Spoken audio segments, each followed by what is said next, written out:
CEO of Highfields, Brian Philson. Good morning, Brian. Hey, good morning, Bart. It's good to be here. Yeah, welcome back. Having a good summer? It is. It's already, it seems like it's flying by, but it is a good summer. Well, we're coming up on a big number for Highfields, your 60th anniversary. It is. You know, it'll actually be in November, but all year we've been celebrating 60 years of service to children and families. How are you guys celebrating?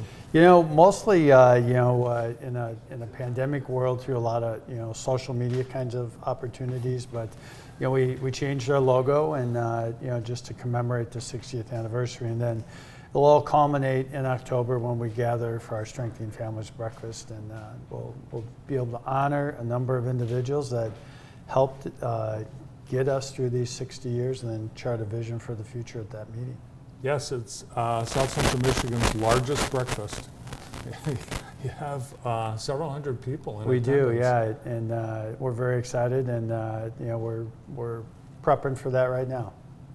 Yeah, I'll be looking forward to coming back to that. It's always a great time, and it really is an opportunity to hear things about Highfields people have no idea about. The stories you have, families that you serve that tell these stories, and every one I've been to, there's not a dry eye in the place. Yeah, it's great when a child or a parent says, "Without Highfields, we wouldn't be here," or "Without Highfields, I'd be in jail." And we make a difference in the lives of families.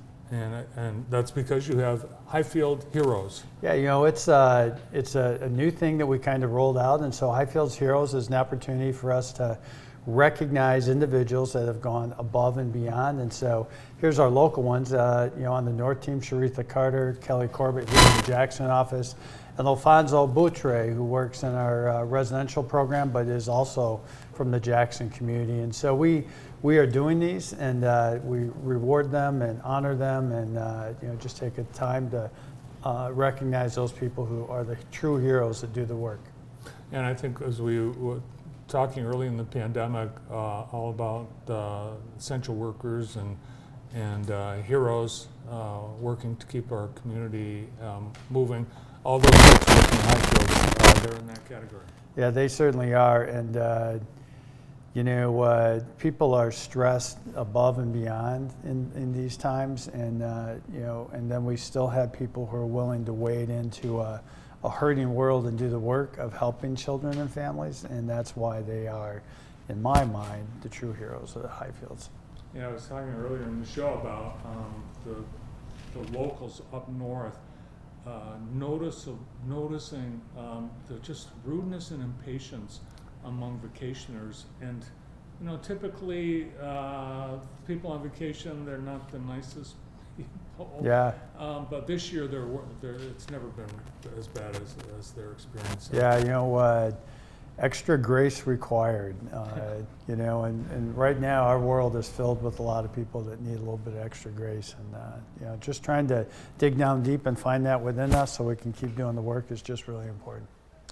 Well, I think that since the last time you were here, there have been a couple of Highfields events. One, the golf outing. How'd that go? That was great. That was our 42nd annual Highfields golf outing. It was at Forest Acres West, and it was very successful. We had a great opportunity. We had 144 golfers and a number of sponsors, but we were able to raise over $80,000 in support of our mission.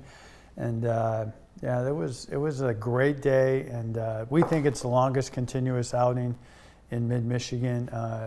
Kind of a tidbit, Forest Acres himself was kicked out of MSU for being a problem student, and was able to come back, finish, ultimately became very successful, gave a lot of money in donation. That's why the course is named after him, and that's, in my mind, fitting why we have the outing at Forest Acres.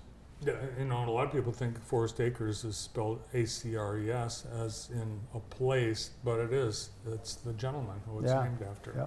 Yeah. How long have you been at Highfields now? I'm just finishing my 16th year, Wow. And actually next week I start my 17th year at Highfields. Congratulations. Yeah, thank you very much. Well, this year, and I think last year as well, the challenge for any organization is finding people. You've got that issue too. Yeah, that's that's what keeps me awake at night right now. Is we have a number of programs that literally are at staffing levels that are critical, and so we're rolling out everything we can to recruit staff. Particularly in our home-based program. We've moved our base salary up. We're offering some significant hiring incentives, and and every program that we have has a waiting list of children and families that need services, and yet while we have heroes, we also need more heroes to be willing to come do the work. So if you're interested, please give us a call, and we'd love to have a conversation with you. I was surprised when I was in Petoskey. I saw a sign posted on the board outside of Applebee's, now hiring $19 an hour. Yeah, that's crazy. It's And we live in a world where the reimbursement for us to do this service, doesn't allow us to sometimes be competitive with an Applebee's at $19 an hour. Well, you mentioned the breakfast. Let's talk a little bit about that, because that's something anyone is welcome to attend, and it's a great event where we get to hear all these stories, and this being the 60th year, I'm sure you're going to go all out. Yeah, we're very, very excited about it. Pecan rolls again. We're in the planning process right now, and so recruiting individuals who, number one, put on your calendar October 6th, Thursday. It's at the Kellogg Center, and then recruiting individuals who might be willing to host a table and invite their family, friends, and colleagues. That would be great. Leading up to that, we have a couple of Faces of Hope tours, one in person at our Lansing office on August 23rd, and then a virtual one on September 20th. So those are two great opportunities for you to learn more about Highfields, and then obviously our culminating event October 6th at the Kellogg Center. You've got numerous facilities all throughout central, mid, and south central Michigan. Do people ever get a chance to come on campus and tour?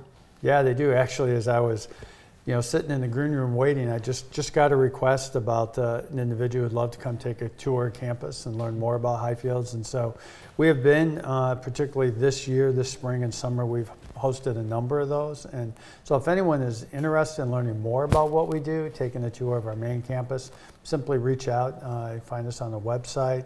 My email, my phone number's there, and absolutely love to have a conversation, give you a tour. Nice. What is summer like at Highfields? This summer it's a little quiet. We didn't open up our zip line for a couple of reasons.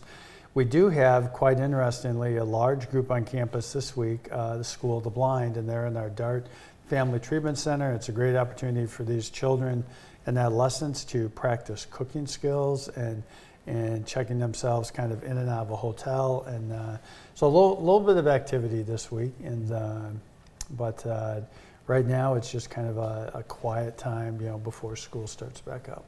The pandemic's impact on kids and families, we talked quite a bit about that in the first couple of years. Here we are in year 3 of the pandemic. It can be a cumulative effect on families, and you actually, I know we talked about this the last time, but it's something that's very, very apparent that is affecting your families. Yeah, trauma and stress is very cumulative, and if it's not dealt with at the time, then it can sometimes bury people. People can be filled with despair and despondent, and we're beginning to see that and the long-term impacts of that. And so it's going to be really interesting over the next 2 to 3 years to see how that truly impacts children and families. Well, we appreciate your time here and everything that Highfields does in our community. Yeah, thanks so much for having me, and it's always a pleasure to be here, Bart. I think last year you unplugged and went on a roughing it vacation with your family. What are you doing this year? Well, we had an Alaskan adventure plan that got canceled, and so we're kind of hanging out up north and just doing a little bit more relaxing and planning for maybe something this fall. So great. I'll have a good time. Yeah, thanks so much, Brian. Good to see you. Thanks, Brian. Yeah. Brian Philson, CEO of Highfields. We've got a lot